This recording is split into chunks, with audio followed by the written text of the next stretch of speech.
cos 60 sin 60 ये हो गया हम लोग का cot 60 और ये हो गया tan 60। कैसे हो गया तो हम बताते हैं। tan थीटा बराबर होता है sin थीटा बटा cos थीटा और यही cot थीटा बराबर होता है cos थीटा बटा sin थीटा। अब बताइए हमको cos ऊपर sin, तो यहाँ भी cos ऊपर sin, तो हमारा क्या हो गया cot। ये tan है और cot tan क्या होता है बता रहे हैं, cot theta into sin theta बराबर हुआ। ये हिसाब से हमारा क्या होना चाहिए, बी ऑप्शन। क्या होगा, बी। समझ आ रहा होगा। अगर सवाल आ रहा है, 51 हम लोग 52 में है, जल्दी जल्दी चैनल को लाइक कीजिए लोग, और अच्छा लगे वीडियो तो थंबनेल जोड़ दीजिए लोग।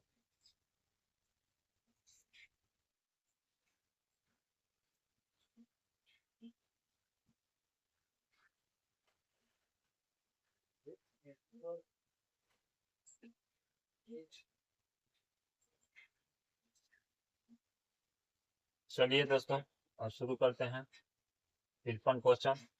53 नंबर क्वेश्चन कह रहा है 53 कि cosec five minus cot five बराबर y और cot फाइव मान जाता है। कॉमन हम लोग जानते हैं cosec square five minus cot square five बराबर 1। ठीक है दोस्तों, अब इसको हम लोग एक बार प्लस में लिख सकते हैं। अभी फॉर्मूला होता है ए स्क्वायर माइनस बी स्क्वायर ए प्लस बी और ए माइनस बी, ऐसा ही हम लोग लिख लेते हैं।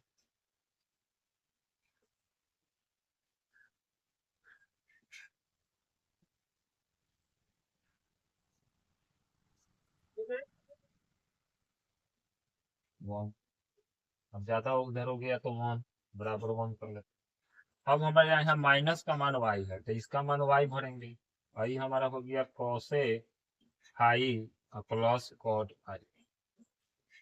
अब ये हो जाएगा cosec five plus cot five बराबर वन बटा वाई। ई समीकरण 2 ये हमारा है cosec five minus cot five बराबर वाई समीकरण 1 और ई समीकरण। अब समीकरण 2 घटा 1 से हमारे पास क्या है, cosec five plus cot five बराबर वन बटे वाई। यहाँ क्या है, cosec five minus cot five बराबर वाई। अब माइनस करने की बात कहें तो माइनस माइनस प्लस और ये भी माइनस, ये तो माइनस प्लस खत्म हो गया, ये हमारा हो गया कॉट टू फाइव। अभी जोड़ देंगे तो वन माइनस वाई घटा वाई। अब ये टूटेगा तो क्या हो जाएगा, वन माइनस वाई स्क्वायर बटा वाई। अब ये जो गुना है वो बगल में गुना यहाँ आ जाएगा तो वन माइनस वाई स्क्वायर बटा टू वाई। आंसर आ गया आप लोग, ये नंबर। ठीक है दोस्तों, अब अगले प्रश्न की तरफ बढ़ते हैं।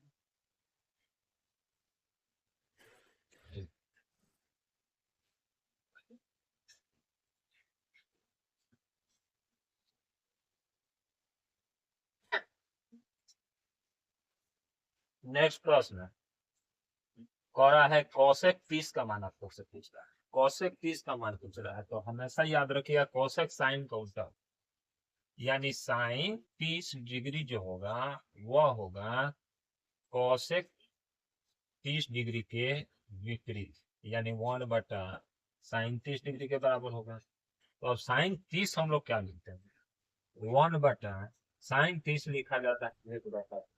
अभी 30 डिग्री कैसे होता है तो बता देते हैं। साइन आपके पास है, मान लीजिए कि 0, 30, 45, 60, 90। शुरू करेंगे 0 से, 1, 2, 3, 4, सबके बटा 4 भाग में, ये सब डिग्री।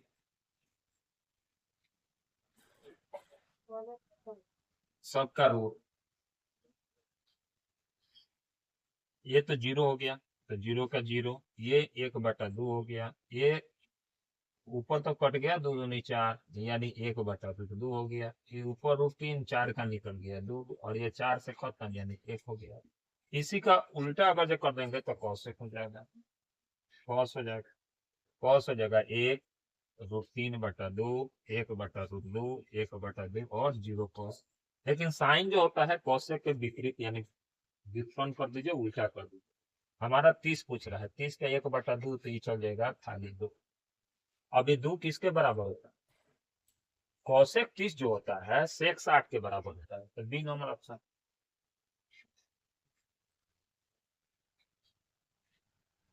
इतना बना समझा दिए, सूत्र समझा रहे हैं कि आप लोगों को बहुत काम आएगा। नहीं तो यहाँ तो जल्दी में मार दिया जाता, तो कॉस का उल्टा क्या होता है? सेक। कॉसेक का उल्टा क्या होता है? सेक। साइन का कॉस, टैन का कॉट। पूरा कहिए, ये विपरीत समझिए। यदि 2 cos 3 थीटा = 1 तो थीटा ज्ञात करना है, तो समझिए cos 3 थीटा = 1/2 हो गया, 2 गुना में है, बट्टा में आ गया। cos 3 थीटा अब 1/2 किसके बराबर होगा? तो cos 60 डिग्री के बराबर होगा। cos से cos काट दीजिए, ये काट दीजिए, 20 दिए 60, थीटा बराबर 20 डिग्री। बस कौन का आंसर? चलिए थोड़ा स्पीड करते हैं। यदि कराए साइन बी बराबर a/b तो cos b क्या होगा? तो cos b में हमें चाहिए a, मान लीजिए a आपका क्या है? p है, और a क्या है? h है, तो b चाहिए, b हमके चाहिए, तो b² घटा a²। और बाटा क्या है? ये होना चाहिए, और ये b जो है आधार है, और ये b जो है कर। अब हमारे पास ऊपर होना चाहिए b² a²/b, ये नंबर। नेक्स्ट प्रश्न की तरफ बढ़ते हैं। कह रहा है कि tan² + cot² = 2 है, तो tan² a + cot² a बराबर क्या होगा हमारा? ठीक है, तो दोनों को स्क्वायर कर देंगे, तो ये हो जाएगा, दोनों के स्क्वायर करेंगे, tan² a + cot² a +2 tan a × cot a बराबर 2 दूनी 4। 1 हो गया, ये भी 2 हो गया, 2 जाके घटेगा, तो हमारा क्या आएगा? 2 आएगा, यानी सी नंबर 57 का सी। नेक्स्ट सवाल की तरफ बढ़ते हैं। कह रहा है भुज और कोटि दोनों ऋणात्मक। अब समझिए लोग, भुज और कोटि दोनों ऋणात्मक, में पहला धनात्मक दूसरा ऋणात्मक, यानी भुज और कोटि। इसमें सॉरी दोस्तों, मिस्टेक। अब समझिए, ये चलता है एंटी क्लॉकवाइज। क्या चलता है? एंटी क्लॉकवाइज, घड़ी के विपरीत दिशा। तो पहला में दोनों धनात्मक होता है। क्या होता है? दोनों धनात्मक होता है। इसमें क्या होता है? पहला ऋणात्मक और दूसरा धनात्मक। इसमें दोनों ऋणात्मक, और इसमें पहला धनात्मक दूसरा। तो जैसे कि पता है कि ये भुज है और ये कोटि है, तो आप लोग इसी के अनुसार सब अनुमान लगा सकते हैं कि पहला भुज कोटि, भुज कोटि, भुज कोटि, हमारे पर है दोनों ऋणात्मक है तृतीय में, यानी सी 58 के सी। दोनों के बीच की दूरी पूछ रहा है। दोनों के बीच की दूरी हम शॉर्टकट में बताते हैं। दोनों के बीच की दूरी क्या होगा? 8 घटा 100, तो माइनस माइनस का हो गया 16। बीच में प्लस होता है 0 घटा 2, 8 6 14, घटा ये बीच में प्लस 2 के स्क्वायर, 14 14 बोलिए कितना? कितना होगा? 196 और 2 दूनी 4, यानी हो गया 200। 200 का निकालिएगा तो कितना होगा? 100 और 2, यानी 10√2, यानी आंसर आया बी। ठीक है दोस्तों, अगले प्रश्न की तरफ बढ़ते हैं। अगला प्रश्न क्या कर रहा है? कह रहा है कि द पॉइंट, यानी एक्स और वाई अक्ष, एक्स अक्ष और वाई अक्ष के प्रतिच्छेदन बिंदु को क्या कहते हैं? दोनों काटे तो उसे क्या कहते हैं? केंद्रक, लंब केंद्र, या क्या कहेंगे? 4 ऑप्शन है, बोलिए लोग जल्दी। आंसर हो जाएगा बी, बिंदु। मूल बिंदु कहा जाता है। क्या कहा जाता है? मूल बिंदु। ठीक, अगले क्वेश्चन। ओरिजिन लिखा है अंग्रेजी में, ठीक। अब कह रहा है कि मिलने वाले खंड के मध्य बिंदु ज्ञात करना है। मध्य बिंदु में फॉर्मूला होता है पहला पहला जोड़ के 2 से भाग कर दो, 8 4 12, 12 में 2 से भाग करेंगे पहला 6 होना चाहिए, 2 गुना है। दूसरा भी जोड़ेंगे लेकिन घट जाएगा, 2/2 हो जाएगा तो 1 आएगा। तो हमारा क्या हो जाएगा, सी नंबर, 68। तो क्या हो जाएगा, सी। अगले क्वेश्चन की तरफ बढ़ रहे हैं। ये भी फॉर्मूला पूछ रहा है कि मूल बिंदु से तो क्या होगा, X square plus Y square, X square plus Y square, B number 62 का बी। अगले प्रश्न की तरफ बढ़ते हैं। और है सरेख है, सरेख है तो त्रिभुज के फॉर्मूला अप्लाई करते हैं। त्रिभुज के फॉर्मूला पर अप्लाई करेंगे तो सरेख हमारा 0 होगा। तो समझिए लो, एक लिख दीजिए। अब इसका लिखिए 6 और माइनस हो तो प्लस लिखिए। दूसरा में क्या लिखिए, माइनस प्लस, ठीक है। अब इसमें क्या कीजिए, अब ये वाला रेखा छोड़ दीजिए, अब -2 और ये लिख दीजिए -2, क्योंकि अंदर माइनस होता है, प्लस। अब यहाँ क्या है, ए। अब क्या लीजिएगा, 2 - 6 बराबर 0। सब एक का मतलब ये हुआ, 6 2 8, 2 2 4, तो 4 गया तो मतलब ये 2 घटाइएगा -4, तो -4 बराबर 0। 20 8 28 बराबर 4 है, काट दीजिएगा, 7 4 28, यानी आंसर आना चाहिए 1। ठीक है दोस्तों, नेक्स्ट कह रहा है कि रेखा, और ये क्वेश्चन क्या कह रहा है कि रेखा y बराबर 7 अलेख निम्न से, तो इसमें देखिए कि y 7 कहाँ है, पहला x y, तो यहाँ तो है x में x y, यहाँ x से है, x से है, यही y है, यानी सी नंबर 64 के। देखिए कितना आसान है। आप लोग भी लिखते हैं नियामक का क्या लिखते हैं, x और y लिखते हैं। तो पहला x और y, तो पहला x तो हमको चाहिए नहीं, यहाँ भी x के जगह है, यहाँ भी x के जगह, हमको y के जगह चाहिए। अब कह रहा है y अक्ष से मूल बिंदु की दूरी ज्ञात कर। मूल बिंदु से इसका y अक्ष से दूरी क्या होगा बिंदु, तो y अक्ष का क्या होगा, तो y अक्ष तो 6 है, तो इसका 6 पर होगा, इसका दूरी 4 हो जाएगा, क्या हो जाएगा 4, यानी बी नंबर होगा।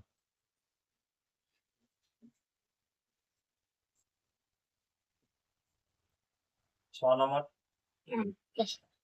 बिंदु ए बराबर इतना, बी बराबर इतना को मिलाने वाला रेखाखंड अगर जो लेमडा अनुपात 1 के अनुपात में अंतर विभाजित करता है तो बिंदु y का निर्देशांक क्या होगा, तो पहले x का होता है, दूसरा y का निर्देशांक होता है, दोनों में λ+1 तो λ+1, ठीक है। अब हम चलेंगे तो इसका b होगा, तो इसका हमारा 1 होगा, इसका अगर जब d होगा तो इसका हमारा लेमडा होगा। इसमें a b c d दिया हुआ है। अब समझिए धन्यवाद, हमारा सूत्र क्या होता है। सूत्र होता है, एक होता है हमारा a बराबर x1 y, और b बराबर होता है x2 y, और अनुपात क्या होता है, m अनुपात n।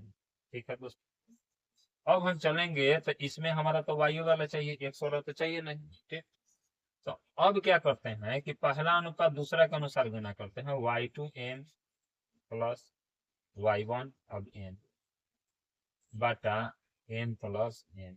अब हमारे पास यहाँ है a, अभी है ए बी सी डी, तो हमें बी डी चाहिए। तो बी डी वाला कौन फॉर्मूला है, तो बी डी वाला हमारा 1 2 नहीं है, इसमें ए सी है, तो नहीं चाहिए क्योंकि वाई वाला चाहिए।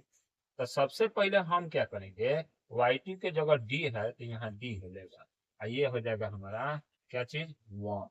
तो डी कहाँ है और 1 कहाँ है, देखते हैं इसका कौन सा आंसर होगा। 66 के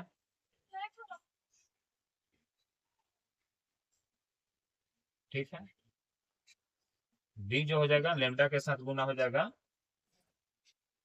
अगला बढ़ते हैं क्वेश्चन की तरफ। किसी वृत्त के व्यास के सिरों के निर्देशांक कितना है तो उसके केंद्रक का ज्ञात कीजिए। तो केंद्रक जब भी पूछे तो मान लीजिए ये वृत्त है, अब वृत्त है तो इसका ये व्यास है, ये बराबर पी है, ये पी बराबर कितना दिया है 8 - 6, और ये कितना दिया है क्यू है, और ये भी है 8 - 6। अब हम क्या करेंगे कि इसका केंद्र पूछ रहा है, तो इधर +8 आया है, इधर -8 गया है, यानी एगो 0 हो जाएगा। इधर -6 गया है, इधर 6 गया है, ये भी 0 हो गया, दोनों केंद्रक हो गया हमारा 0 0। एगो प्लस एगो माइनस हो तो हमारा आंसर हो जाता है 0। चलिए नेक्स्ट प्रश्न की तरफ बढ़ते हैं।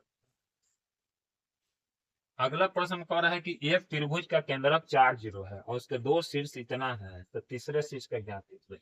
त्रिभुज के केंद्रक यानी 3 बिंदु जोड़ेंगे, त्रिभुज का मान लीजिए त्रिभुज है, ये x1 y1, ये हो गया x2 y2, ये हो गया x3 y3। केंद्रक जब इसका ज्ञात करेंगे तो तीनों का पहला बिंदु जोड़ेंगे, तो हमारे पास एक 3 है, एक 5 है, एक नहीं पता, अब बटा 3 अब बराबर 4। ठीक, तो ये हो जाएगा 5 3 8, x और चौथी आई 12, x बराबर 12 घटाओ 8, तो हमारे पास आया 4। तो पहला 4 होना चाहिए, तो पहला 4 हमारा एक ही ऑप्शन है, बाकी तो है नहीं, तो हमारा ऑप्शन बी 68 के बी। ठीक है दोस्तों, अब नेक्स्ट प्रश्न की तरफ जाते हैं। कह रहा है कि ये बिंदु कहाँ एडजस्ट होगा, किस पार में होगा, तो पहला माइनस दूसरा प्लस जो होता है द्वितीय पार में होता है, वही बता दें 69 के बी। ठीक है दोस्तों, अगले प्रश्न की तरफ बढ़ते हैं। एक्स अक्ष पर सभी बिंदुओं की कोटि क्या होती है, तो पहला भुज आता है और दूसरा कोटि आता है, तो कोटि वाई वाला जो होगा हमेशा क्या हो जाएगा, हम लोग का 0 होना चाहिए। क्या हो जाना चाहिए, 0। अब आते हैं, बढ़ते हैं कि हमारे पास त्रिभुज है ABC, इसी का समरूप क्या है PQ। अब हमारा ये 42 है और Q हमारा 84, C नहीं पता, तो सी पता नहीं है तो दोनों जोड़ देंगे, सी बराबर आ जाएगा, 90 180 में से घटा देंगे तो आ जाएगा, तो 180 घटा 4 और 2 6, 8 4 12, घटाएंगे तो अब यहाँ बच गया 5, यानी 54 डिग्री, यानी इसका भी बी ऑप्शन क्या हो जाएगा, बी। ठीक है दोस्तों, अगले प्रश्न की तरफ बढ़ते हैं। ये कह रहा है कि समकोण त्रिभुज है, क्या है, समकोण है, ये है पी और ये है क्यू, ये हो गया कौन, और ये हो गया पी क्यू नहीं पी आर है, क्या है पी आर, देखिए पी आर स्क्वायर है, तो पी आर कौन हो गया, तो बच गया क्यू, तो क्यू क्या हो गया 90 डिग्री, यानी डी। फॉर्मूला क्या है, पाइथागोरस फॉर्मूला, यानी हम लोग का डी। नेक्स्ट प्रश्न की तरफ बढ़ते हैं। कह रहा है कि हमारे पास एक समबाहु त्रिभुज है, समबाहु के मतलब हो गया सभी भुजा बराबर है, तो ए हो गया, बी हो गया, सी हो गया, ए हो गया, डी। ठीक, एडी अनुपात बी, अब देखा बीसी, अब एडी पूछ रहा है कि एडी स्क्वायर बराबर, एडी स्क्वायर बराबर क्या होगा, यही पूछ रहा है। अब एडी बराबर, एडी स्क्वायर बराबर हमारे पास क्या होगा, अब यही बताना है हम लोग को क्या होगा।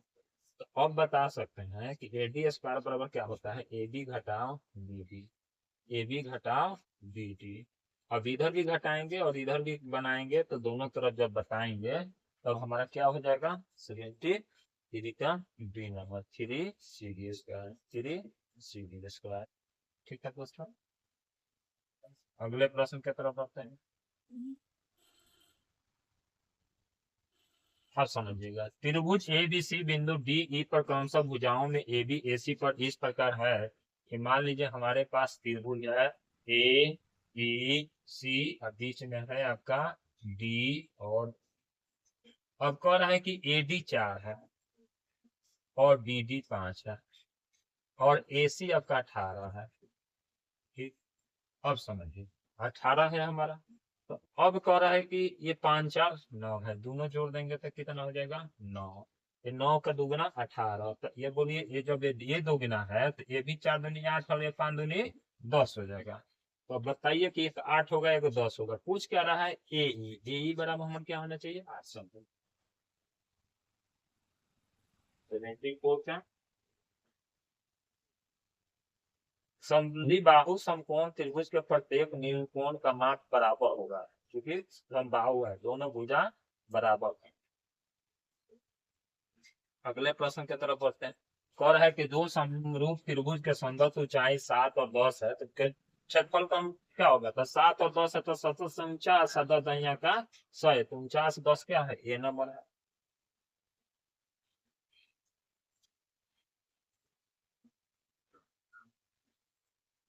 स्क्वायर कर देंगे जब भी पूछेगा तो। क्षेत्रफल 4.5 सेंटीमीटर त्रिज्या वाले वृत्त पर खींची गई दो समानांतर स्पर्श रेखाओं के बीच की दूरी ज्ञात करना है।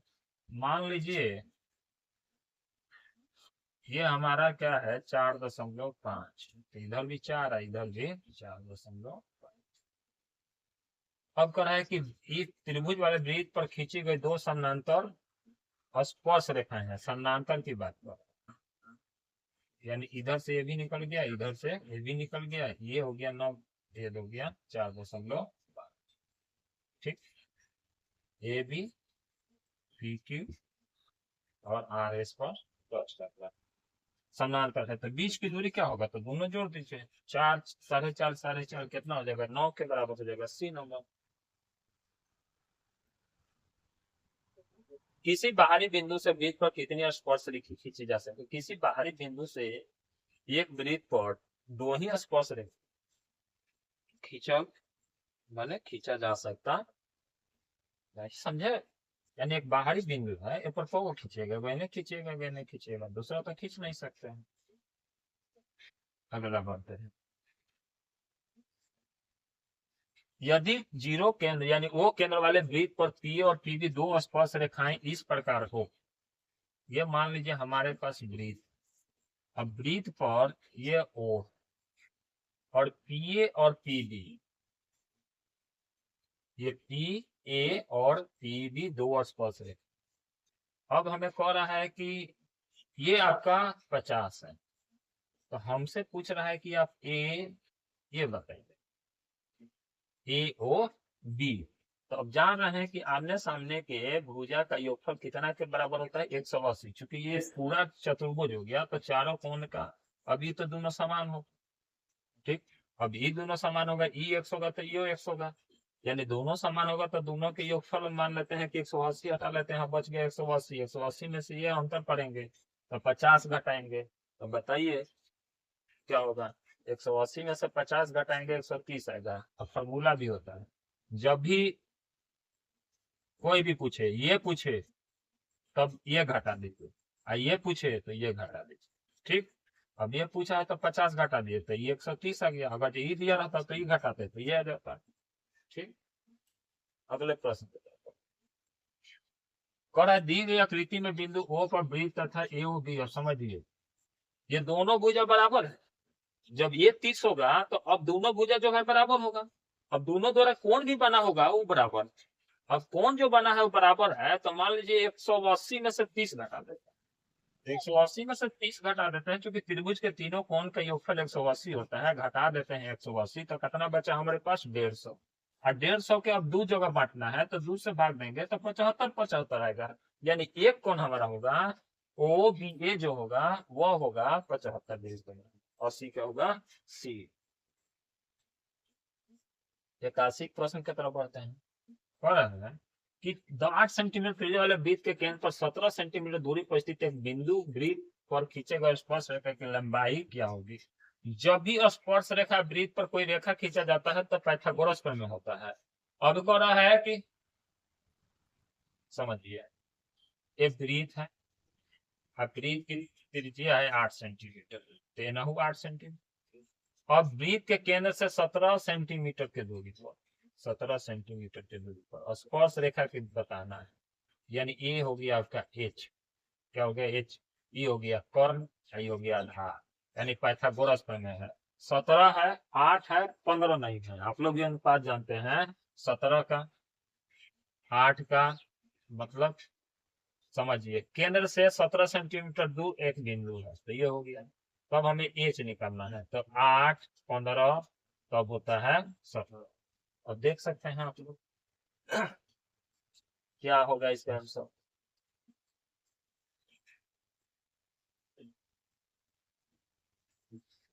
एक घन के विकर्ण की लंबाई दिया हुआ है, तो भुजा 3 रूट हटा देंगे तो भुजा या किनारा हो जाएगा 5 सेंटीमीटर, तो इसका पृष्ठीय क्षेत्रफल पूछ रहा है, तो 6 गुने 5 का स्क्वायर यानी 150 सेंटीमीटर स्क्वायर हो जाएगा।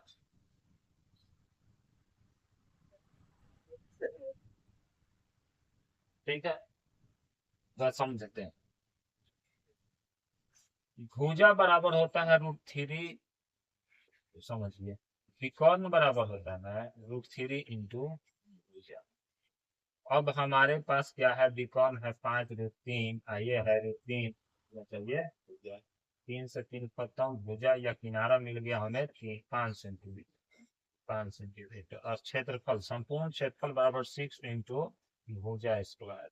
भुजा स्क्वायर का मतलब 6 गुने 5 गुने 5 सेंटीमीटर स्क्वायर, 50 25 के 150 सेंटीमीटर स्क्वायर। ये रहा आप लोग का आंसर। नेक्स्ट प्रश्न की तरफ बढ़ते हैं। यदि एक बेलन और शंकु की त्रिज्याओं की ऊंचाई को, त्रिज्या और ऊंचाई समान हो तो उनके आयतनों का अनुपात ज्ञात करें। तो जैसे कि आप लोग बेलन जानते हैं, बेलन का शंकु, तो बेलन का होता है πr²h, इसका शंकु का 1/3 πr²h। तो दोनों में सही है, πr², इससे πr² फाड़े क्योंकि दोनों बराबर है। अब हमारे पास बच गया इधर 1 इधर 1/3 यानी 3 अनुपात 1। जैसा ऑप्शन है बी नंबर।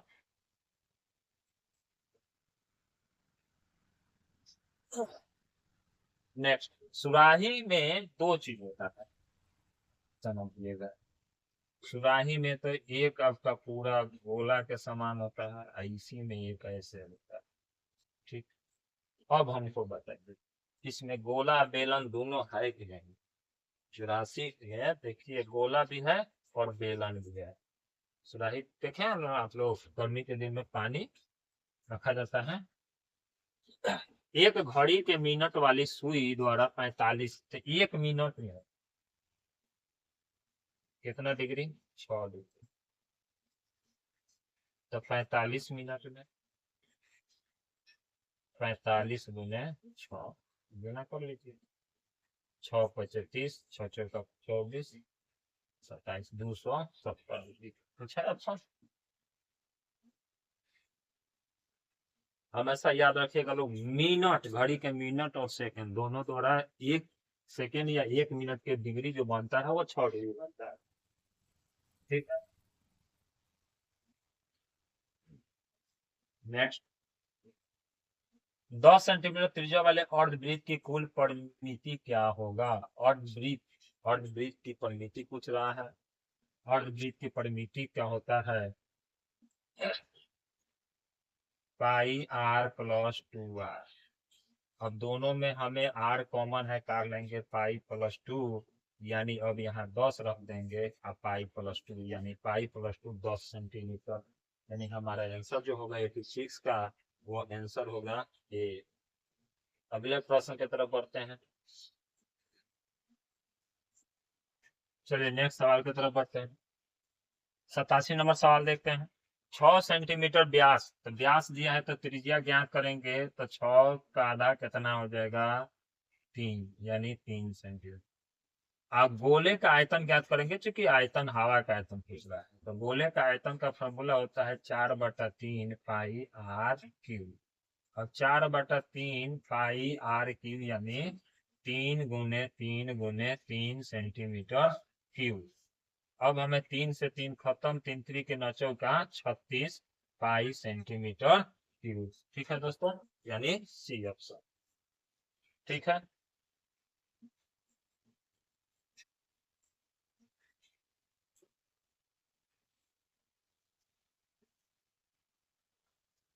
अगले प्रश्न की तरफ बढ़ते हैं। पी त्रिज्या वाले वृत्त के कोण थीटा त्रिज्या खंड का क्षेत्रफल पूछ रहा है। त्रिज्या खंड का क्षेत्रफल पूछे तो त्रिज्या खंड का क्षेत्रफल बोलिए लोग, तो फॉर्मूला से हम लोग का है। ठीक है, अभी अगला प्रश्न बहुत बढ़िया है। पी त्रिज्या वाले वृत्त कौन है और थीटा डिग्री का त्रिज्या खंड है, तो त्रिज्या खंड यानी आर के जगह हमारा क्या हो जाना चाहिए, पी। अब हमारे पास क्या होता है, πr² θ/360। अब नया हमारा क्या बनेगा, थीटा तो ठीक है, p² θ/360। ऐसा ऑप्शन क्या है, ए, तो हमारा मिल गया इसका भी आंसर। नेक्स्ट प्रश्न की तरफ बढ़ते हैं। ठीक है दोस्तों, कर यदि किसी अर्धगोले के संपूर्ण पृष्ठ का क्षेत्रफल, अर्धगोला कर है, अर्धगोले के या संपूर्ण पृष्ठ का क्षेत्रफल इतना दिया है तो उसकी त्रिज्या क्या होगी अर्धगोले का। अब हम लोग गोला की बात किए हैं, अब अर्धगोले की बात कर रहा है। अर्धगोले का, यदि किसी अर्धगोले का संपूर्ण पृष्ठ का क्षेत्रफल कर रहा है, यदि अर्धगोले का संपूर्ण पृष्ठ का क्षेत्रफल कहे तो 3 पाई आर स्क्वायर होता है। 3 पाई आर स्क्वायर, ई है 462 सेंटीमीटर स्क्वायर। 3 से पहले काट देते हैं, 3 एकम 3, यहाँ हो गया 35 15 34 12 पाई। पाई का मतलब होता है 22/7, आर स्क्वायर बराबर 114। काट दीजिएगा, ये भी 7, आर स्क्वायर बराबर 7 गुने 7 बराबर 7 सेंटीमीटर, यानी बी ऑप्शन सही है। नेक्स्ट प्रश्न 90। अब हम लोग अपने बहुत जल्द पूछने वाले 100 तक। एक समबाहु त्रिभुज है, यानी तीनों भुजा बराबर है और उसका क्षेत्रफल 81√3 सेंटीमीटर स्क्वायर है। तो इसकी भुजा क्या होगा। समबाहु त्रिभुज है, आप लोग बताइए। आप लोग के पास क्या है, समबाहु त्रिभुज है, और समबाहु त्रिभुज का हम लोग को क्या करना है होगा। ठीक है दोस्तों, सबको जल्दी जल्दी जवाब दीजिए। समबाहु त्रिभुज सबको जानते हैं, इस तीनों भुजा बराबर है, जिसे समबाहु त्रिभुज कहते हैं। ठीक,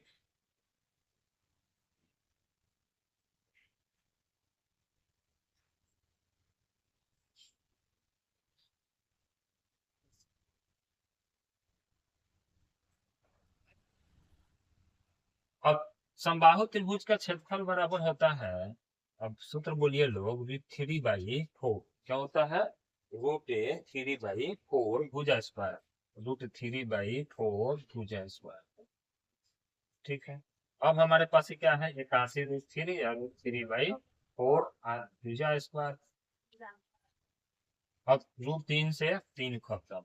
अब यहाँ मान लीजिए भुजा स्क्वायर कर रहा है, तो भुजा स्क्वायर बराबर यहाँ क्या हो जाएगा, 81 का 9 गुने 9, 4 गुना में चल जाएगा तो 2 गुने 2, यानी जोड़ा लगेगा वो एगो निकल जाएगा, तो 9 गुने 2, 9 दूनी 18, यानी डी नंबर ऑप्शन।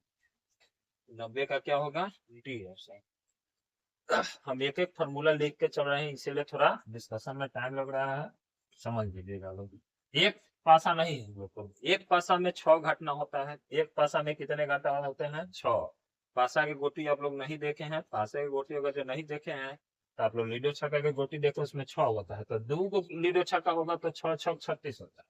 अगर जो एक होता है तो 6 कुल घटना, 2 होता है तो 6 गुने 6 यानी 36 हो जाता है, तो 3 होगा तो 6 गुने 6 गुने 6 कितना आ जाएगा, 216। याद है, ठीक। अगले प्रश्न की तरफ बढ़ते, यदि कोई घटना घटित नहीं हो सकता है तो नहीं होगा तो 0 होगा, याद रखिएगा। अगर जो घटना जो नहीं होगा वो क्या हो जाएगा, हमारा 0 हो जाएगा। एक पासा एक बार फेंका जाता है, याद रखिएगा, एक पासा एक बार फेंकेंगे तो एक पासा में हमारा 6 संख्या रहेगा, 1 2 3 4 5 6। अब अभाज्य संख्या आने के करीब था, अभाज्य संख्या 2 से शुरू होता है, तो 2 3 5, 3 वो है टोटल, 7 6 वो होता है, 3 दूनी 6, 1/2, यानी बी आना चाहिए 93। डी नंबर हो गया, सही है।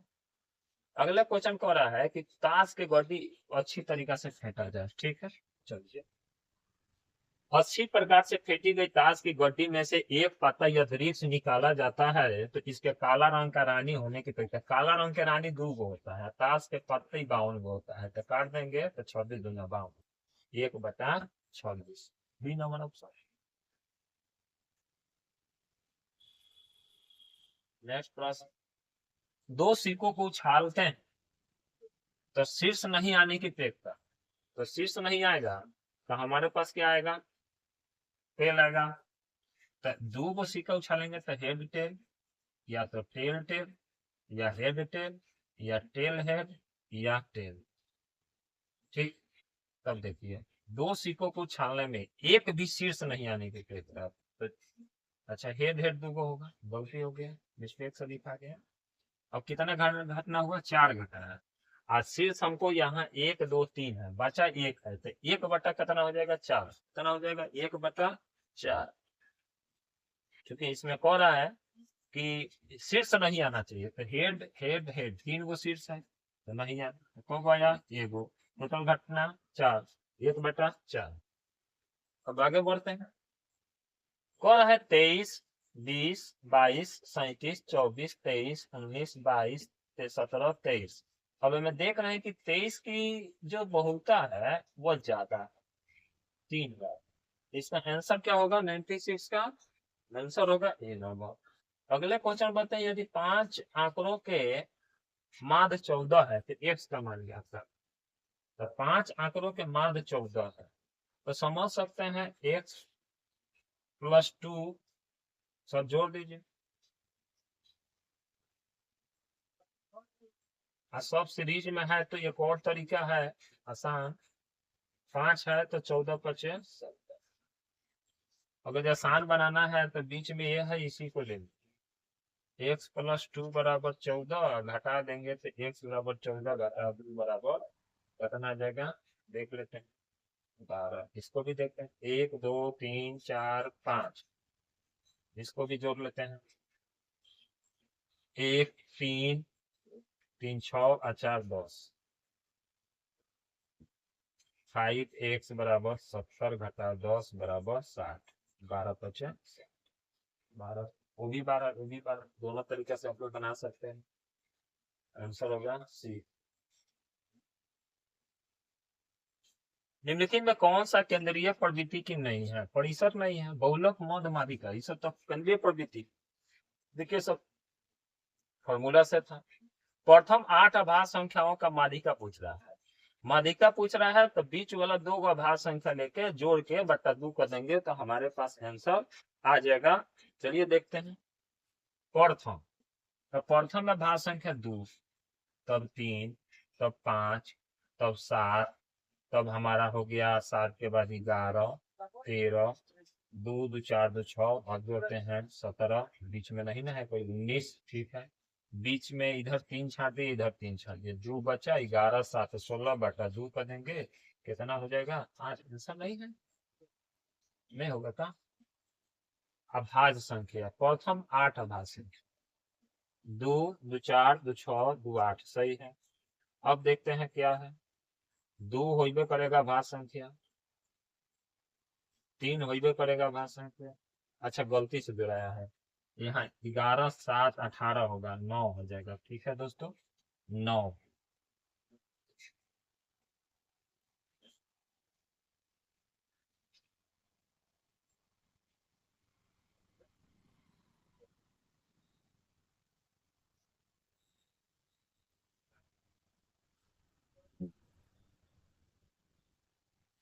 चलिए अगले सवाल की तरफ 99 सवाल में देखते हैं। अगले सवाल क्या है 99 में कह रहा है 8 अभाज्य संख्याओं का माध्यिका कह रहा है। 8 माध्यिक संख्याओं का अभाज्य संख्या का माध्यिका पहले लिखेंगे आप 2 3 5 7 11 13 17 19 गिन लेते हैं 1 2 3 4 5 6 7 8, कोई छूटा नहीं है। बीच में एक अक्षांश लेंगे 7 11 जोड़ देंगे 18, 18 बटा 2 यानी 9, दोनों जोड़ लीजिए या तुमसे भाग कर देंगे यानी कितना आ गया 9। आंसर हो गया सी। लास्ट और अंतिम प्रश्न की तरफ बढ़ते हैं। क्या कह रहा है, निम्नलिखित वितरण के लिए बहुलक वर्ग के उच्च सीमा ज्ञात करना है। तो जिसमें क्रमवारता ज्यादा होता है वही बहुलक होता है। तो ये हो गया हमारा 20, क्या हो गया 20 वाला, ये हो गया हमारा का इसका उच्च सीमा है 30 यानी। ठीक है दोस्तों, इसी के साथ आपका ये ऑब्जेक्टिव जो बोर्ड द्वारा जारी किया गया था हमारे से, तो उसका ऑब्जेक्टिव डिस्कशन समाप्त हुआ। चलिए नेक्स्ट इसका